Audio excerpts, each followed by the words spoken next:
ಬೈಲಹೊಂಗಲವನ್ನ ಜಿಲ್ಲಾ ಕೇಂದ್ರವನ್ನಾಗಿ ಮಾಡುವ ನ್ಯಾಯೋಚಿತ ಬೇಡಿಕೆಗೆ ಮತ್ತೊಬ್ಬ ಭಾರಿ ಬಲ ತುಂಬುವಂತೆ ಬೈಲಹೊಂಗಲ ಜಿಲ್ಲಾ ಹೋರಾಟ ಸಮಿತಿಯ ಕರೆಯೊಂದಿಗೆ ಶನಿವಾರ ನಡೆದ ಬಂದ್ ವ್ಯಾಪಕ ಬೆಂಬಲ ಪಡೆದು ಯಶಸ್ವಿಯಾಯಿತು. ಬಂದ್ ಪರಿಣಾಮ ಪಟ್ಟಣದ ವ್ಯಾಪಾರ ವಹಿವಾಟುಗಳು, ಮಾರುಕಟ್ಟೆ ಪ್ರದೇಶಗಳು ಸಂಪೂರ್ಣ ಬಂದ್ ಆಗಿದ್ವು. ಕೇಂದ್ರ ಬಸ್ ನಿಲ್ದಾಣವು ಪ್ರಯಾಣಿಕರಿಲ್ಲದೆ ಬಿಕೋ ಅನಿಸಿತು. ಶಾಖಾ 3000 ಮಠ ಆವರಣದಲ್ಲಿ ಜರುಗಿದ ಸಭೆಯಲ್ಲಿ ಹೊಸೂರ ಮಡಿವಾಳೇಶ್ವರ ಮಠದ ಗಂಗಾಧರ ಸ್ವಾಮೀಜಿ ಮಾತನಾಡಿ, ಬ್ರಿಟಿಷ್ ಕಾಲದಿಂದಲೂ ಉಪವಿಭಾಗ ಸ್ಥಾನ ಹೊಂದಿರುವ ಬೈಲಹೊಂಗಲದ ಜಿಲ್ಲಾ ಹೋರಾಟ 3 ದಶಕಗಳಿಂದ ಸಾಗ್ತಾ ಇದೆ. ಈಗ ಸರ್ಕಾರದ ಮಟ್ಟದಲ್ಲಿ ಸ್ಪಷ್ಟ ನಿರ್ಣಯ ತೆಗೆದುಕೊಳ್ಳಲು ಅಗತ್ಯ ಅಂತ ಹೇಳಿದರು.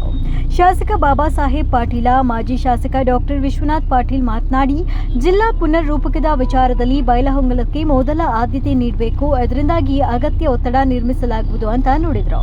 ಜಿಲ್ಲಾ ಹೋರಾಟ ಸಮಿತಿ ಅಧ್ಯಕ್ಷ ಶಿವರಂಜನ್ ಬೋಳನವರ ಮಾತನಾಡಿ, ಮುಂದಿನ ದಿನಗಳಲ್ಲಿ ಮುಖ್ಯಮಂತ್ರಿ ಅವರಿಗೆ ನಿಯೋಗ ಒಯ್ಯಲಾಗುವುದು. ಬೈಲಹೊಂಗಲ ಕೈಪಿಡಿಯ ಆಧಾರದಲ್ಲಿ ಜಿಲ್ಲೆ ಘೋಷಣೆ ಮಾಡಬೇಕು. ಬೇಡಿಕೆಯನ್ನ ಕಡೆಗಣಿಸಿದರೆ ಉಗ್ರ ಹೋರಾಟ ಅನಿವಾರ್ಯ ಅಂತ ಎಚ್ಚರಿಸಿದರು. ಸಭೆಯ ನಂತರ ಬೃಹತ್ ಮೆರವಣಿಗೆ ನಡೆಸಿ ಬಜಾರ್ ರಸ್ತೆ ಮಾರ್ಗವಾಗಿ ಸಂಗೊಳ್ಳಿ ರಾಯಣ್ಣ ವೃತ್ತದಲ್ಲಿ ಮಾನವ ಸರಪಳಿ ರಚಿಸಿ ಘೋಷಣೆ ಕೂಗುತ್ತಾ ಜನತೆ ತೀವ್ರ ಅಸಮಾಧಾನ ವ್ಯಕ್ತಪಡಿಸಿದರು.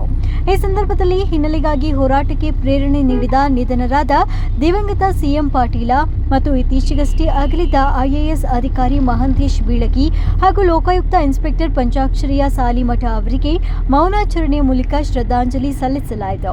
ಪ್ರತಿಭಟನಾ ಸ್ಥಳಕ್ಕೆ ಆಗಮಿಸಿದ ಉಪವಿಭಾಗಾಧಿಕಾರಿ ಪ್ರವೀಣ್ ಜೈನ ಅವರಿಗೆ ಮನವಿ ಸಲ್ಲಿಸಲಾಯಿತು.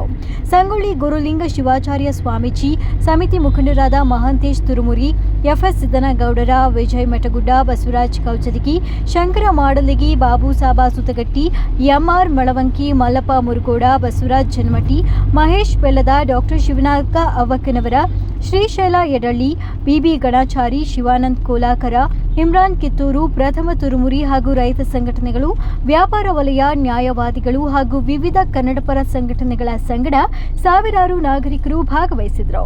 ನ್ಯಾಯವಾದಿಗಳು ನ್ಯಾಯಾಂಗ ಕಲಾಪದಿಂದ ದೂರ ಉಳಿದು ಬಂದ್ಗೆ ಬೆಂಬಲ ಸೂಚಿಸಿದರು.